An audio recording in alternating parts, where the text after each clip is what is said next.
I asked you guys to send me your high school DxD hot takes again, and as always, you guys hooked me up. So thank you for that. We got a lot of these, so let's just go ahead and get into it. We'll start off with something light, like always. You can't just go straight into the game without warm-ups. That would be terrible. So the first one is from Rob Glenn, and it says, Koneko's attitude was more fun before she was revealed to be a catgirl. Her disgust and scorn for Issei rivaled even mine. And I'm gonna have to disagree with this one, but I also think I disagree with it less than I did last time, because I think you said this in the last one too. I think Koneko's character is better after she turned into the catgirl, and I think it makes sense why she turned into the catgirl, and I like her personality still. But I do agree that she was funnier before she was the catgirl, and obviously that is because she was getting on Issei more. But again, she gets on Issei less now because Issei is less perverted now. When he does start acting like a weirdo, she's back on. So it's not like her character really changed that much when it came to that aspect. But I do think she was more like charming before she became like the catgirl.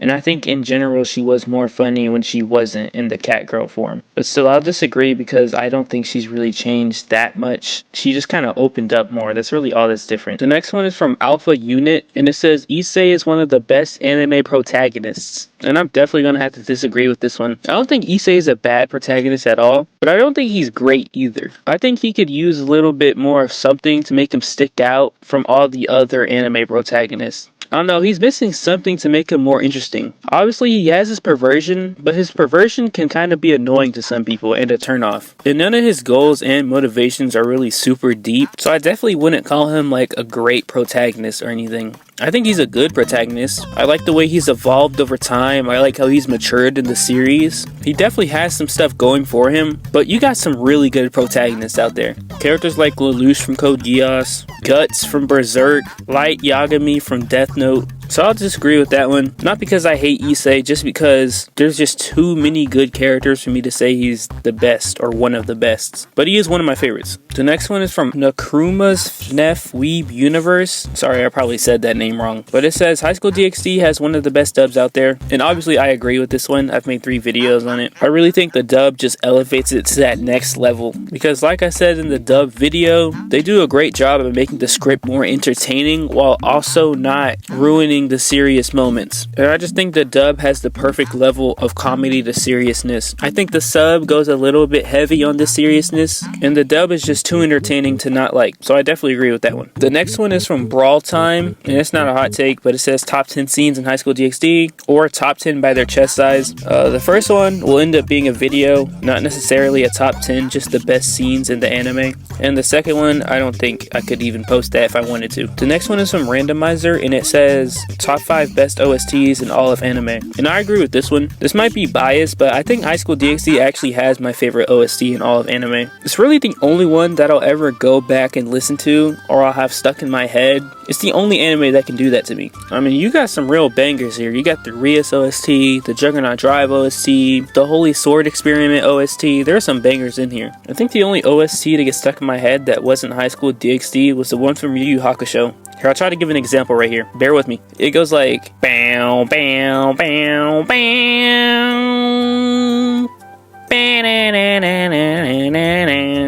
It goes something like that. But yeah, I'll agree with that one. The next one is from Shinji Kun, and it says, although I love Josh Grail's voice for Issei in seasons 3 and 4, Scott Freeman was a much better fit during the first 2. And I'll kind of have to disagree with you on this one. Although I do think that Child Diddler did have a better voice for Issei, Josh Grail is starting to grow on me. Like, the more I watch season 4, the more I laugh at Josh Grail's performance. I think he really did a good job, and I think he's kind of underappreciated as a voice actor by the community. Plus, he doesn't like kids, so that kind of gives him the automatic win. So I'll disagree with that one. Sorry if I said his name wrong. I don't really pay too much attention to their voice actors, but whatever. The next one is from Ian Plays, and there are 6 of them. The first one says, a series about Sona, Saji, and the rest of the peers would be really cool. And I agree with this one. I think Sona and Saji actually do have a really interesting story together. Especially after that whole Volume 5 situation. That volume is so good. We get to learn about Sona and Saji's motivations, and I think it really set them up to be characters that we care about. So I definitely wouldn't mind a series about those two, plus the others. And I think it'll be really interesting to see the parallels between Saji and Issei, since they already kind of set them up in Volume 5. So yeah, I agree with that one. The next one says Riser and Soso have some of, if not the best introductions in the show. For Riser, not the one in episode 8, but the one at the end of episode 5. And I think I agree with this one. Looking back at all the villains, I can't really think of any others that had like really cool introductions. Oh, actually, I think Rainier had a really good one. The whole fake girlfriend thing was pretty cool, I will say that. But Riser and Soso also do have some really cool ones too. I like how unexpected Riser's is. His is just out of nowhere. And then I think Soso might actually have like the coolest one. Soso just has so much aura, it's crazy. So I agree with that one, but I would also throw Rainier's in there. The third one says Season 1 Episode 12 was the best episode. And obviously that's the episode where Issei fights Riser to save Rias. And this one I think I'll disagree with. I think that is one of the best episodes. But man, nothing can ever top the first time watching the Juggernaut drive scene. I think that was the episode that solidified High School DxD as my favorite series. And that's by far my favorite scene and episode. I also really like the episode where Kiba unlocks his balance breaker. That scene with Kiba is just so good and so emotional. I plan on making a video about it. But I do think Season 1 Episode 12 would probably be the third spot for favorite episodes. But I don't think it's the best episode, so I gotta disagree with that one. The next one says they should have focused on Kokobil more than they actually did. And I think they could have gotten away with it if they didn't build Kokobil up as like this top fallen angel. One of the fallen angel leaders who can never be beaten, who fought against God in the war. Like, they built him up that high just for him to be kinda trash. And if you're gonna build him up that high, there's no reason for our characters to be fighting him that early. Because it kinda just feels like he was there as a way to introduce Vali, who actually I think also has a better introduction than those other two characters.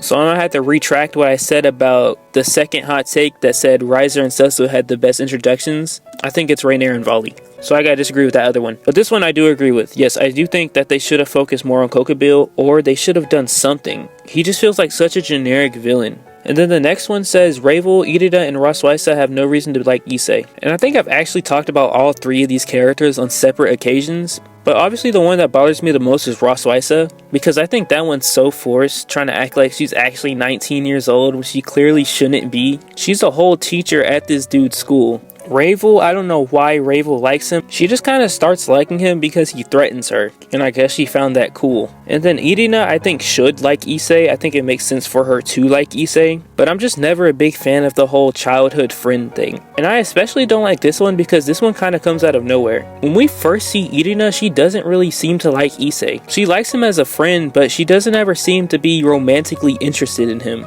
So when they kind of just throw that in there in season 4 that, oh wait, she actually likes him, it just kind of feels weird. But I think it should have made sense if they would have set it up better, but even in the light novel, it's still kind of the same thing. So I definitely agree with that one too. And then the next one says the only reason Shaba was there was to show off Issei's Juggernaut drive. And that seems to be the only reason why any of those descendants were there. Crusory is obviously like the biggest case of this. He shows up one time and gets wiped in one shot by Sir Zex. Like, he is absolutely there just to show off Sir Zex's power. Same with Kauria too. She's there just so we can see Azazel's power and his little armor thing. And at least Shalba does come back for more, so his isn't as bad as the others, but I think he is still there just to show off the Juggernaut drive. They needed someone to take the fall, and unfortunately that was him. So yeah, I agree with that one. And those are all of them from Ian Plays. The next one is from I Would've, and it says Azazel is the hottest and strongest character. And I 100% agree with the hottest part. Azazel just looks so good. The beard is so nice. Ugh, look at the style, look at the money, look at the physique, look at the face. He has it all. Azazel really has it all. Plus he's smart. I think he has a case for hottest character ever. But I'm gonna have to disagree with the strongest part. It actually bothers me that Azazel is as weak as he is. Azazel creates sacred gears. Azazel is one of the 3 heavenly kings, or whatever you call those 3. Azazel, Michael, and Sir Zex. Azazel is one of the leaders. He is the leader of the fallen angels. And Issei is already stronger than him by season 4. And that really bothers me because it doesn't just make Azazel look bad, it makes the entire fallen angel side look bad. Because if that's your strongest, or I guess second strongest guy, then what are y'all gonna do when someone stronger than Soso shows up? It just doesn't make sense why Azazel is as weak as he is. And he kinda does make up for it with his brains and intelligence, so I do appreciate them for at least giving him that. But man, there's no reason why Azazel should have been fighting on equal ground with Soso. Soso without the balance breaker.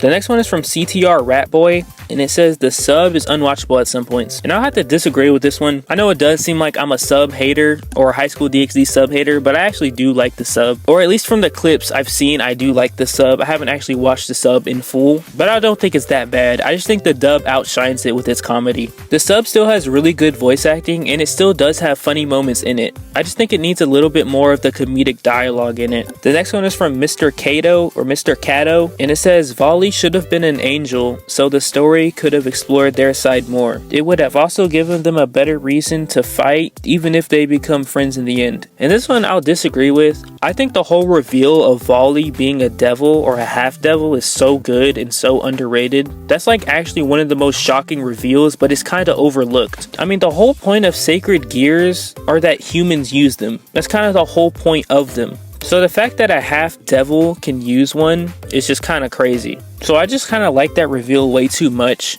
and I really don't think they need to change something like that. I just think they should have done something better with the angel side. They should have just done a better job at exploring the angels. So I'll disagree with that one. The next one is from Uchiha, and it says that I personally think that a serious and strict Issei in Season 4 during Cyborg's rating game would have been both awesome yet terrifying. And they say that they think that a non-perving Issei would have been cool yet scary to see. I think I'll disagree with this one too, and that's because I really like the fact that Issei didn't get mad during the Cyborg rating game. I like that he found another way to win. Instead of relying on rage or perversion, he relied on love, and that ultimately led to him unlocking a new form, the Cardinal Crimson promotion. So I don't think it would have really been necessary for Issei to be mad during that rating game or during the fight with Cyborg, especially since Issei has so much respect for Cyborg. It doesn't really make sense for him to get mad in the first place. Plus, I like the dynamic of Cyborg and Issei both having such similar personalities. Both of them not wanting to give up. Both of them not wanting to stop fighting. Just going on and on to a point where Cyborg was even fighting unconscious. I really think this fight works perfectly well without any rage moments, and it doesn't need any. Plus, we did get to see a serious and a mad Issei when he went against Cyborg's queen. And that moment was enough to satisfy my need for a rage scene. So I think it all ended up working out perfectly fine. So I'll disagree with that one. The next one is from a pretty cool name, and it says the dub is disastrous. I mean, I can see why you would have this opinion if you were a boring person, but definitely can't call the dub disastrous. It's funny, it still has good acting, it still keeps moments serious, and it's just super entertaining. The next one is from Super Anime God, and it said Freed is a top 5 villain. And in my villains ranked video, I think I did have Freed in my top 5, but that video is terrible and I don't agree with like any of the rankings now looking back at it. But off the top of my head, villains that are 100% better than Freed would be Rainier, Riser, So-So. I won't include Vali since he's not really a villain. But other than those 4, I don't think there's really any others that are like surefire better than him. So I guess I'll agree with that one. But the only reason why I agree with that one is because of his dub. Freed is not a good villain at all. He's really generic and he's like way too evil. He's like so evil it just doesn't even make sense. But his dub saves him so much. He's so funny in the dub. The next one is from Hamza, and it says the childhood friend element is forced in Irina. And they say you could give the childhood friend thing to any of the other characters and it would have been better than Irina.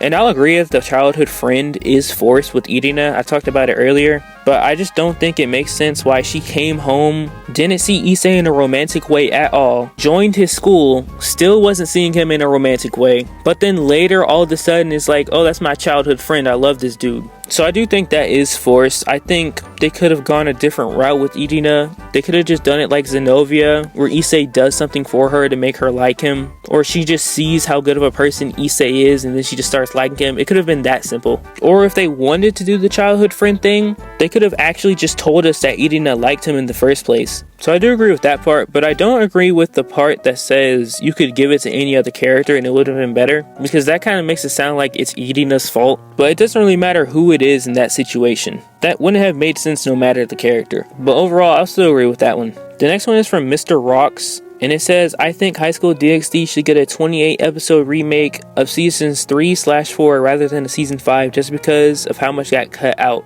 And I disagree with this one. I don't think it makes sense to remake season 4. Season 4 is pretty much followed to a T, and I just don't think it makes sense to go back and remake everything, especially when that's something that the fans don't want. No one wants to see them remake season 3 and 4. Most fans want a season 5, and I guess they kinda already tried to fix season 3 with the episode 0, but they literally chose the worst thing to fix. The Juggernaut drive scene is like the one change they made that was better in the anime. But at the same time, it is the most important thing that they did change, so I get why they did that. But yeah, I'll just agree with that one. I just don't think it makes sense to go back and change everything when you could just continue on. The next one is from Corey Good, and it says, living in the high school DxD world would be terrible. And I kinda agree with this one. I think it depends where you're at and who you are. I think if you're like a human, you'll probably be just fine. You'll just be living normal life pretty much. But if you're like a random devil, I think you kinda are in trouble because they just be fighting for no reason. Unless you're like a fighting obsessed maniac, you probably wouldn't have too much fun in the high school DxD universe. So I agree with that one. The next one is from Cloudy Kai, and it says, if they make a season 5, they should make it 24 episodes instead of 12. And this one, I guess I'll just disagree with. I think 24 is a little long. It kind of depends on the source material. I have been kind of waiting to read volumes 11 and 12 because I kind of want to watch it first. But I think in general, 24 episodes is a little long. I think something like 16 would probably be better. But obviously, if they're going to cut stuff out like they did with season 3, then yeah, just make it 24 episodes. But I don't think there should be that much stuff in there to where they have to cut things out. And I don't think they would cut anything out again, considering how hated season 3 is by the hardcore fans. So I'll disagree with that one. The next one is from Not From Iran, and there are 6 of these. The first one says the Loki fight was better in the light novel than the anime, except for the part where the author doesn't tell us what happens between Vali and Fenrir. And I definitely agree with this one. I said it in my light novel review for volume 7, but the Loki fight in that is just so much better. Loki has so much more aura, he's way more menacing, and the fight just makes so much more sense. There's no way you're telling me Loki is losing to just Issei and Saji. That just doesn't really make sense, and it really hurts Loki's side. It makes him look really weak. So the light novel just makes so much more sense in that regard because, you know, they have Rias' team, Vali's team, Tanin, plus Barkul. That's a stacked roster. It took all of them to take down Loki, Fenrir, and the 2 dogs that come with Fenrir, plus some Midgard Serpent clones.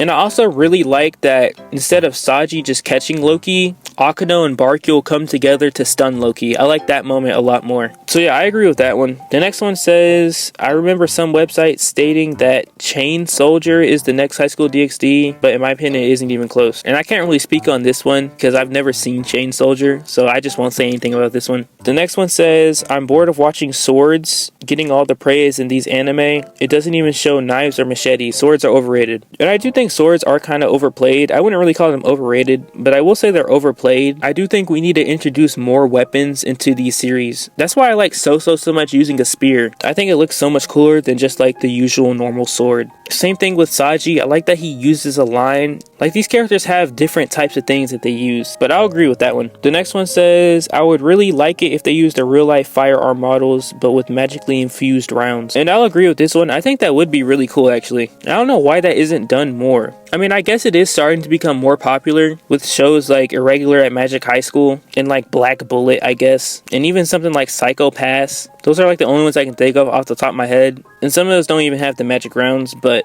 I do think that would be a really cool idea and something that they should add. Honestly, I think it would make sense for Azazel to use something like that. But if they ever do get the chance, maybe even in junior high school DxD, they need to introduce a character with a gun. Number 5 says, I just don't get why people hate Issei so much. Just for his perverted attitude. There are worse harem protagonists out there, and there are way denser out there. And Issei matures later in the light novel.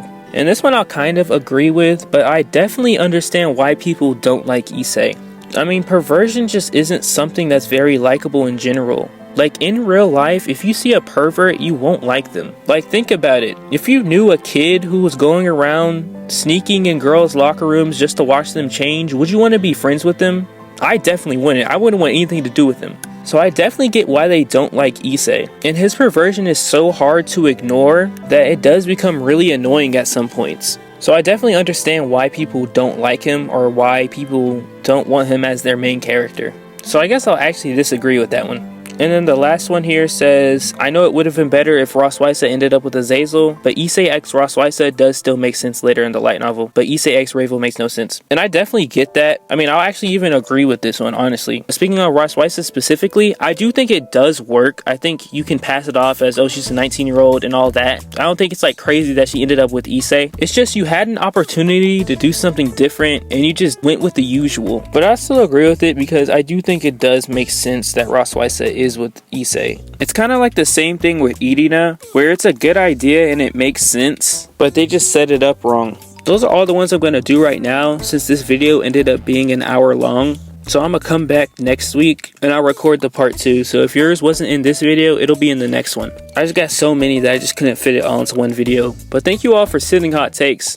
I got a lot of good ones and these videos are always fun to do. It's always nice interacting with my community. I'm actually going out of town this next week. So this is actually the perfect video and it's actually perfect that this video was split into 2 so I can work on it throughout the week. And it stops me from having to create a new script for a new video and do all this extra for that. So this is actually the perfect timing.